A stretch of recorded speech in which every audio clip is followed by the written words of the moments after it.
want to reason about locks. Yeah, I want to reason about locks. Oh, not even Joey Bola is Xavier. Give thanks to. Don't mind my background and my princess room for the time.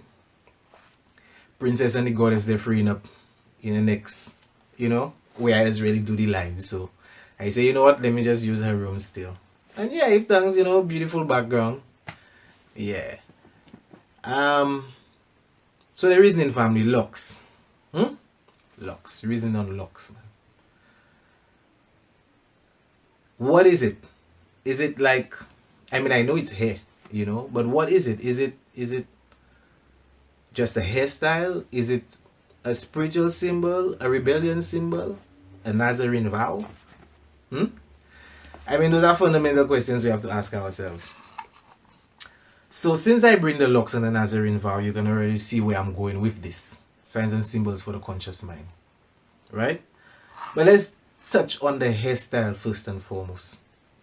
I mean, the rest of the family, wherever y'all are, I don't know how it is, but here in St. Lucia, these days, lately, you will see a lot of females family with what they refer to as faux locks, So a lot of them going to put the faux locks, twisting it on the natural hair, and putting hairstyles and things.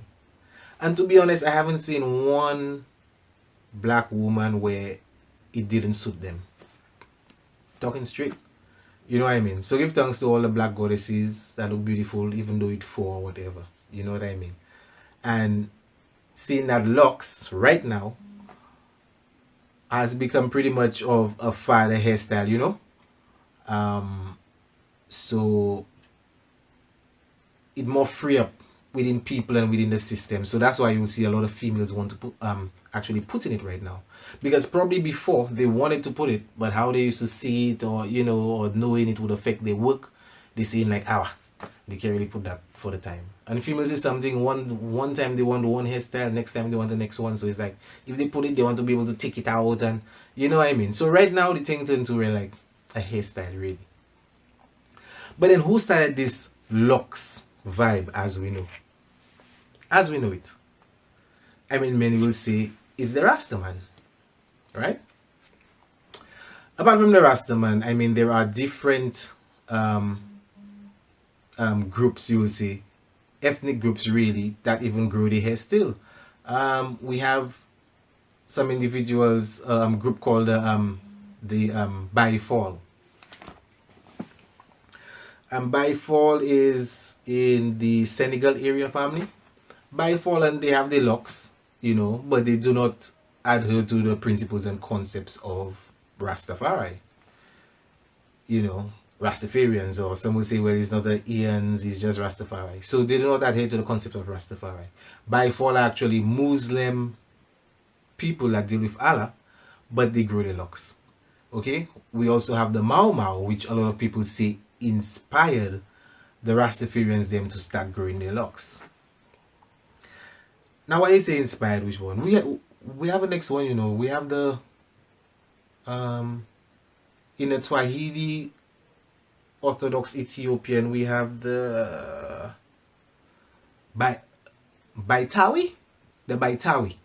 We have the Baitawi, priests within the Ethiopian Orthodox that actually grow their hair. I haven't seen many. To be honest, I've only seen a couple, but some people might say, probably it's the system just hiding the pictures and the media or whatever. It's them.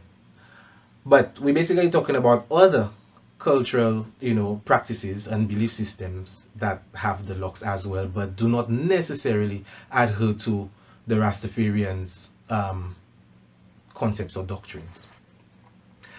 Now, as I said, some say, or most say, it is the Mau Mau that inspired the Rastafarians to grow the hair.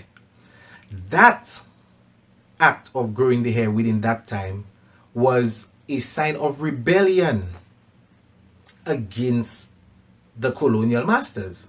So it's like, you want us all clean shaven or whatever, and just stick as robots and go within your system. We're not on that. We're growing our heads and rebelling against the system, and yeah, so it was a sign of rebellion.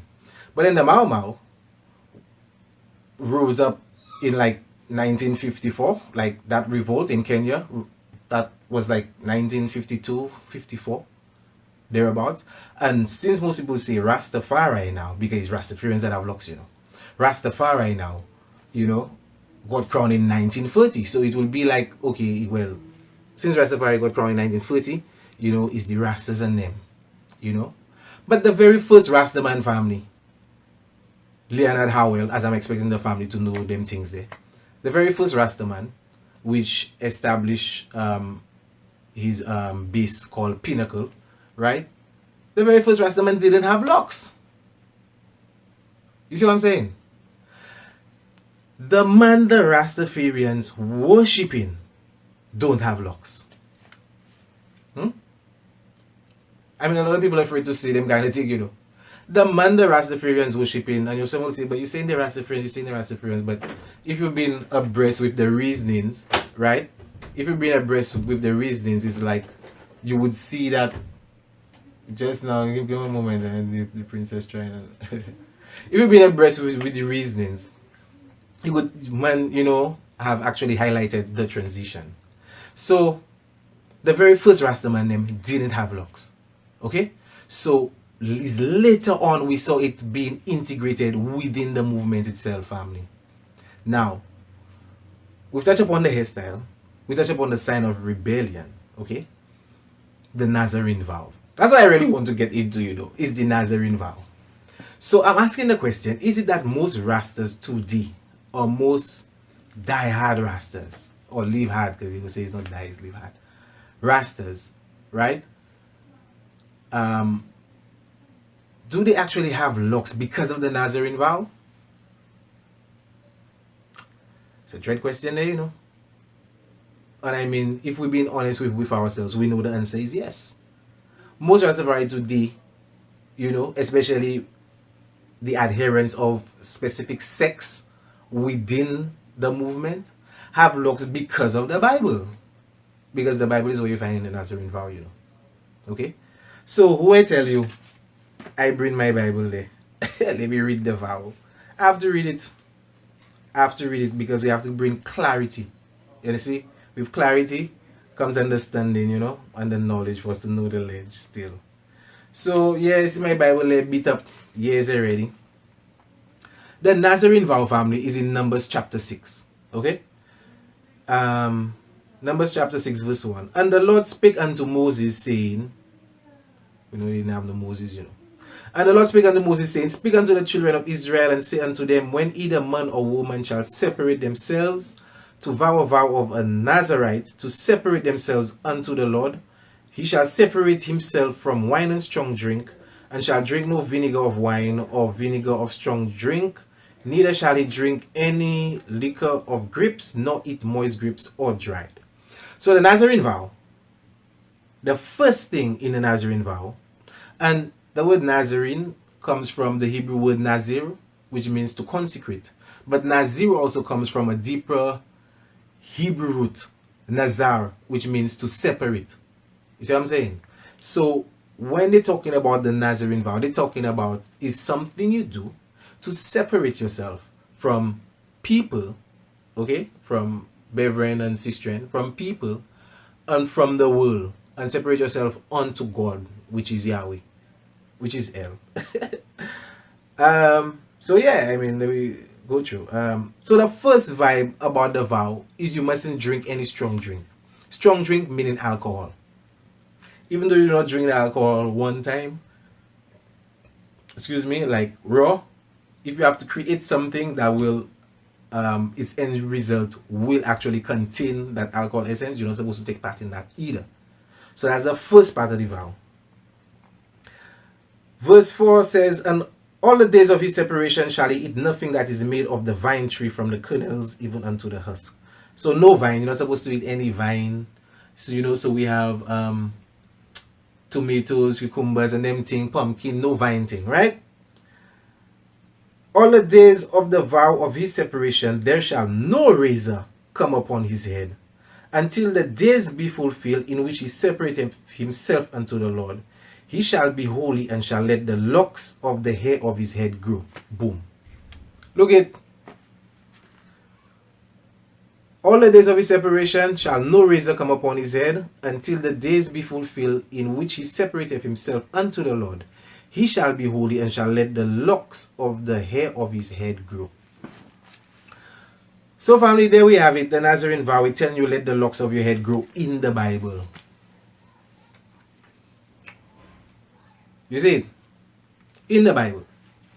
So this principally, because we know, there has the periods of even, not just today, but recent, within the past decade or 2 decades, I can say, are really Bible thumpers like that.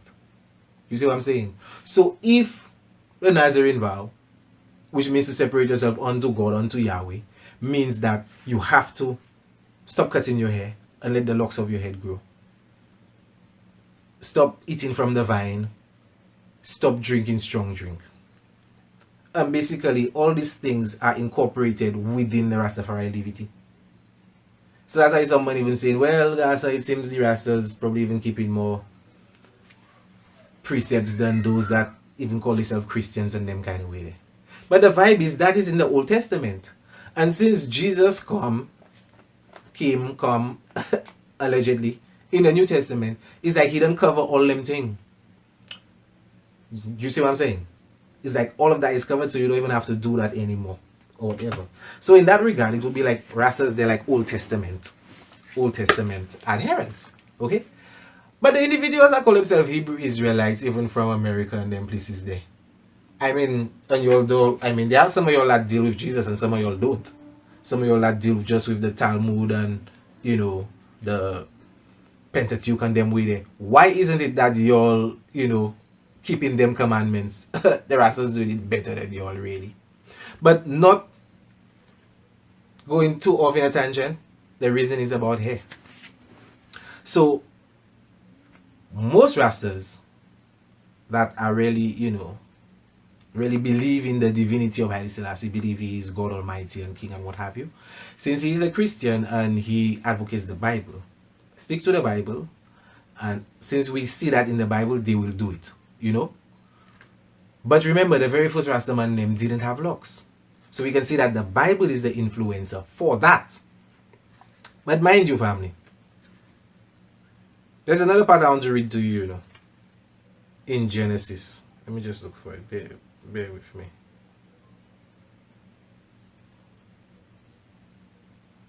Why, I can't even get it, family. Why? There's another part in the Bible that says, because, right, of the separation, which is the Nazarene vow, that an individual has done, he shall get blessings upon his head. Like blessings will just come down on him, and you know what I mean? Okay? I have to get it, guys. I just don't know where. I had the thing, Yeah, I had the thing. I know where the paper come out, man. With me, family, awesome. Look it. I get it. Genesis chapter 49, verse 26. It says, the blessings of thy father, and the guy father being God, right? The notification, I moved out there. The blessings of thy father, right? They're speaking to an individual, and his father is God, right? God his father. The blessings of thy father have prevailed above the blessings of my progenitors. My progenitors meaning those, before me and those in line, right? Unto the utmost bound of the everlasting hills. They shall be on the head of Joseph, and on the crown of the head of him that was separate from his brethren. So remember, to be separated from your brethren means to keep the Nazarene vow. So this verse is basically saying, in all that long gibberish, Shakespeareish language, talk dialect, from time you separate yourself, from time you keep the Nazarene vow, God's a blessing just supposed to come on your head. So why is it that the Rastaman name still can't get the repatriation? Still taking it hard in the system, and people still ridicule them. So that alone should show you that vow there. Because it's the same Bible I take it from, That vow there, I only know it. And if your family know me too, from since times my hair was reaching, on my waist there. You check it? So apart from it being too hot sometime and just, Yeah, man, just go and just cut on that. And also to remind myself too, it's not no Nazarene vow thing I on. Straight up and down. Straight up and down. You see what I'm saying, family? Take that up there. So the whole vibe is again, the hair vibe is because of the Bible. But then apparently it's like things they probably knew, things the ancestors knew, science is only discovering it 2D. You understand? So scientifically, many will say, you hear a lot of people say that your hair is actually an extension of your nervous system. But then why is that so? Why is your hair an extension of your nervous system? I mean, nobody really asked that question. Because I'm sure the family has heard that the hair in itself is dead. Right? You have heard that, right? I mean, I know you probably don't believe that to the extent, to the, to a certain extent, but the hair itself is dead, family, because okay, say you're sleeping or you know somebody, you sleeping or something. Somebody can come and cut your hair, and your hair go even really know it. You check what I'm telling you? Because if the hair was alive to that degree, to that level, haircuts and things people doing in barbershop and things would actually be painful. You see what I'm saying, family? Haircuts and things would actually be painful, So the hair in itself, peace, Jack Alton, respect, man. So the hair in itself is sort of dead. There is still protein in there. I mean, the principle upon them being keratin. Now, keratin, which we get even from the production of the hair, even from the base of the hair follicle itself, before it passes the dermis and the epidermis layer of the skin, right, is actually injected by the melanocyte cells with melanin. Well, some people will say melanin not actually a term, but in the studies, melanin is actually carbon, family. Peace, Zik, big up yourself, my king. Peace and power. You see what I'm saying? So what I'm saying is the hair in itself, though it's dead, it still carry the protein of keratin, and keratin, when it is injected into the hair follicle from the base, family, by the melanocyte cells, actually puts, or you can say incorporate melanin in there, which gives us the color of the hair. You see? So ultimately, while it's dead, we still have that protein in there. You see? Now, you'll hear a lot of people saying, well, your hair, they're like antennas to the outside world as well. You see? What I also wanted to touch upon, because some people saying it's not really an extension of the nervous system, someone calling that pseudo, but then there is actually some science to it to a level. Because take for example, there are 3 types of tissues in the body. Okay, we have endoderm. Okay, endoderm is tissue which actually creates stuff like cartilage, muscle, bone, then we have that's mesoderm. Then we have endoderm, right? Ensoderm, family. You can check it up, 3 type of tissues that are created in the body. So we have mesoderm, which is cartilage and muscle. Then we have ensoderm, which basically is organs in your abdominal area. So we have your liver, your gallbladder. It also consists of your lungs and your heart as well. But those are the tissues that actually create organs. And we have the ectoderm. Now the ectoderm is the tissues that create like your skin, your teeth, and your hair. You see what I'm saying, family? So it is part and parcel of the human anatomy. I mean, when it comes to length, is another understanding, is another reason, but we just reasoning specifically about the hair in itself, right? It's part of the human anatomy, which is why it continues to grow. It grows from the bottom. It's not like a building like you'd stack it on top, It's from the bottom it's growing. You check what I'm saying? Yeah, we see the hair. I want to hear what you have to say about. You have to start the video back still. I ain't going back there. But I'm still on the topic. So ultimately, family, one can see it as an antenna, right? But the length still is a different understanding to it. Now, I touched upon the 3 tissues. Why did I do that? Just to show that the ectoderm, which is part of the human anatomy, which is part of the tissue, right, which is being created. Women suffer from cysts. I mean, the empresses should know that. And one of those cysts, from two types of cysts really, but one of those cysts is called dermoid cyst. Now, dermoid cyst is the female's anatomy to try to remember that original power she had of self-creation. Just trying to remember that parthenogenical power that she had. Some people might call it pseudo, but there is science to back it. But we're not talking about that right now, to a level. So in her body, attempting to duplicate herself, even without the male counterpart, right? In the formation and the division of that cell, which was released from the ovary, of that egg family, when they pull out some of them cyst family, them thing have teeth, they have nerve tissue, what they will call brain tissue, and they just have hair. So why is the hair present? It's because it is part of that whole anatomical system. You see what I'm saying? But as I said again, the length is a different level. Now, most people believe to be spiritual means, you know, you have to have long hair and you're the most spiritual man. And because there are people I meet with long hair already, and then people, you know, then people more unrighteous, though I would like to say for that period within their lifespan, more unrighteous. You check what I'm telling you? It more come like an ego thing for the time. Though I explain all them powers to you. Presently, it come like an ego thing. You check what I'm telling you? Especially when you're not really in tune, when you're not really about that life. The princess, they became which noise. Man that have the biggest basket on the head, supposed to be the real humble and the real elders, and you know, you get one to a few of them man that really vile family. Being straight up.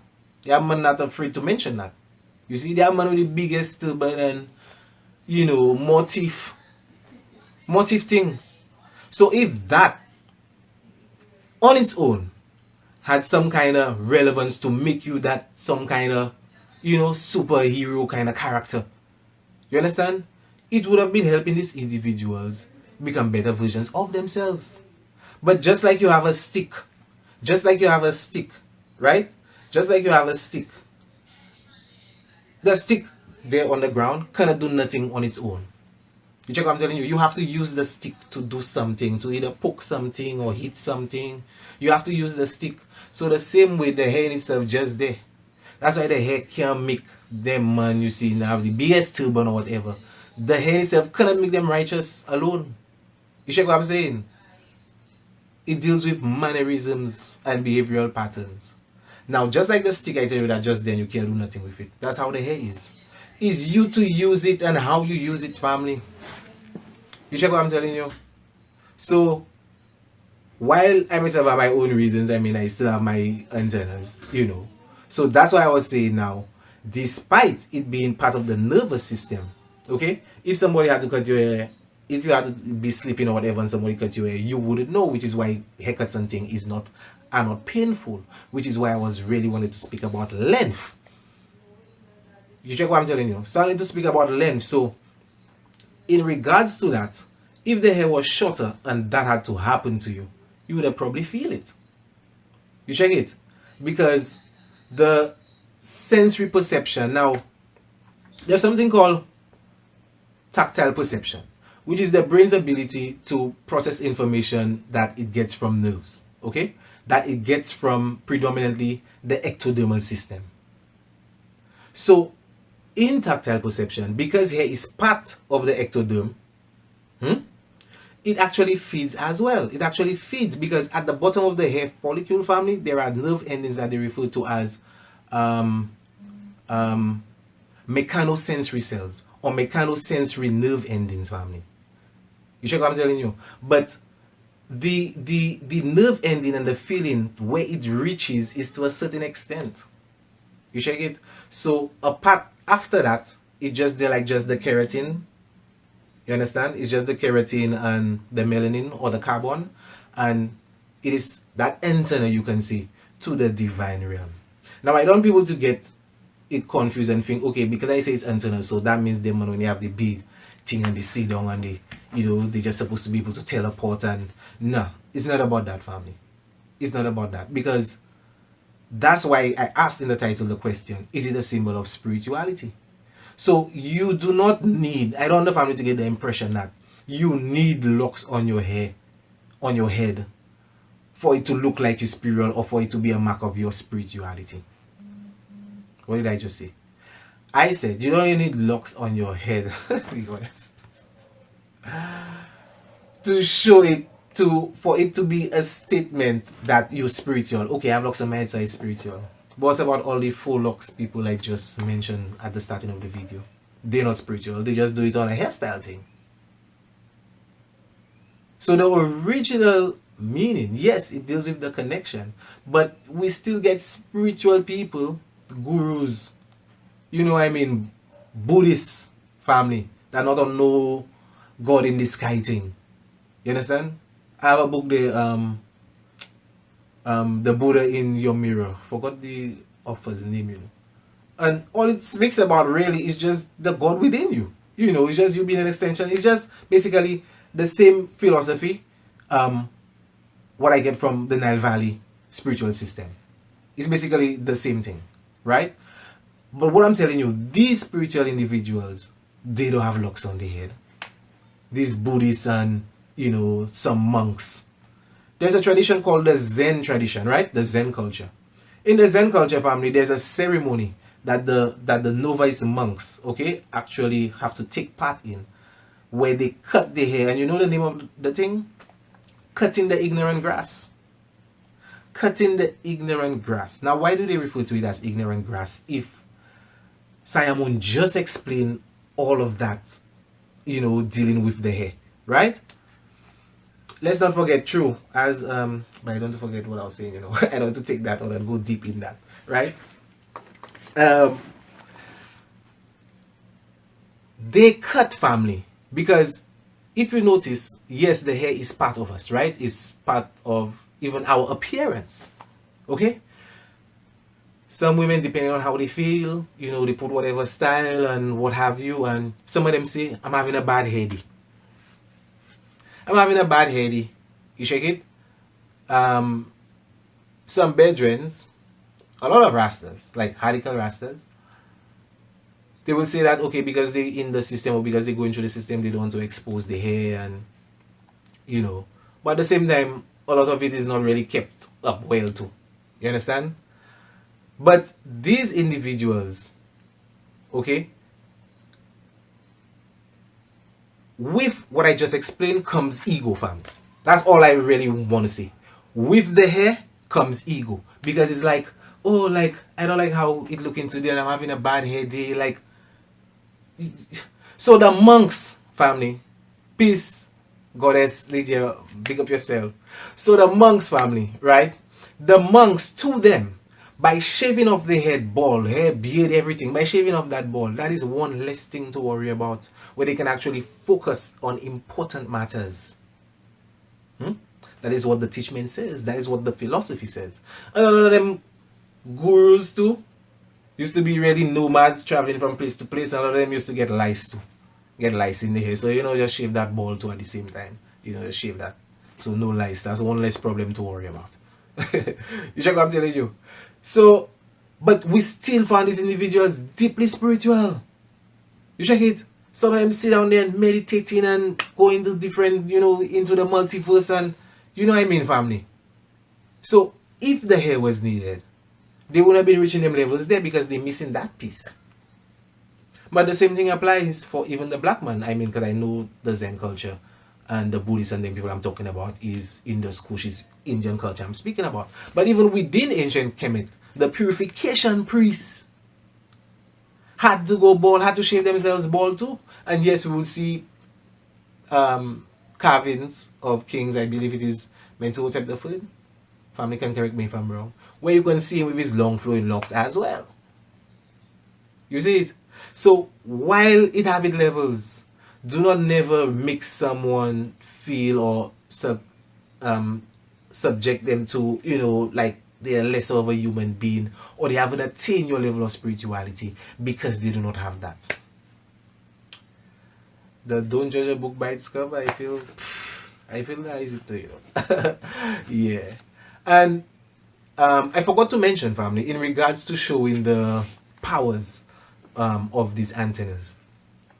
During the Vietnam War, okay, the US Army was trying to recruit Native Americans into the army to fight the war, right?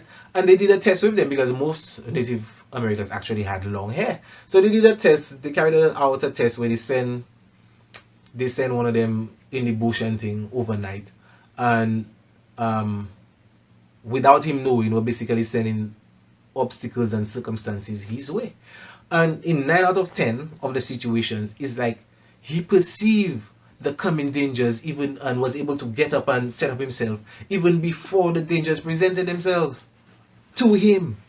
So he was able to deal with it. And in the next test, it's like they give the next one a military haircut and send him and do the same test. And that one could not perceive anything. You see? So yes, it have its powers behind it. Especially being the way the black man hair is called is similar to the DNA. We get that 9th ether structure to it. You see what I'm saying, family? And the keratin composed of even the melanin, the carbon, family. Yes, it deep, but you know, it's not a necessity or necessary. And the rastas them not size of basket or size of turban because you have that. Well, a man just supposed to watch you and humble and make you feel like they don't have that. You check what I'm saying? They only have that. They don't have that. Right? You only talk about one part, only about the cutting. What about the power of growth? Well, Malaki, at the starting of the video, well, shave yours off wanting to that's a movie of bumbo. So let me see. I taking my time to come and explain to you even at the starting of the video, because you just joined, you are a latecomer, right? At the beginning of the video, if you want, you can go back and watch it when it's done. Mother's actually explaining the powers and the mysticism and the hair being an extension of the nervous system. So don't just like, you need to, because you a grown man, Gaza.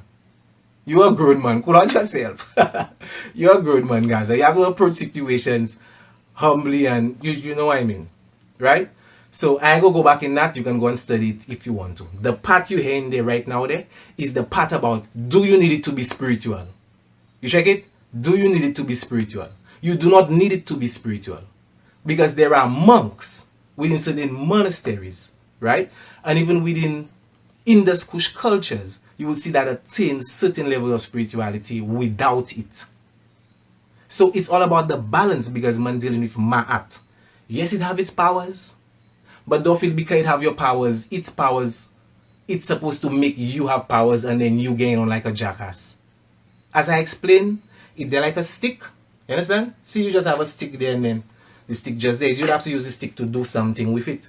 The same way the hair is you'd have to use it for the power. So it's not because it have that to feel it's supposed to make you a better person. You're a better person first. You attain that level, that better version of yourself. You check it? Or even while it's growing through that growth on that trad. But don't tell me, well, because you have that and because of the length of it, man just supposed to bow and watch your kind of way. They don't have that. They don't have that. Because gurus and certain high man within that level that we're trying to attain, even being in the concrete jungle, still, you know, reach that level even without that.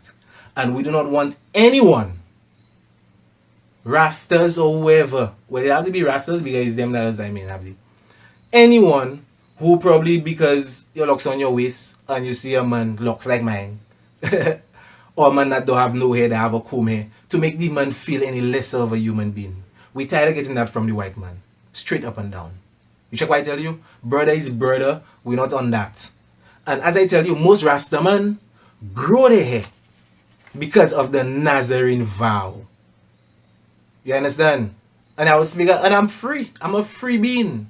So you can tell me stop using Rastafari as a reference, stop using. But if I'm talking about locks, I mean, mama, my main point is say, oh man.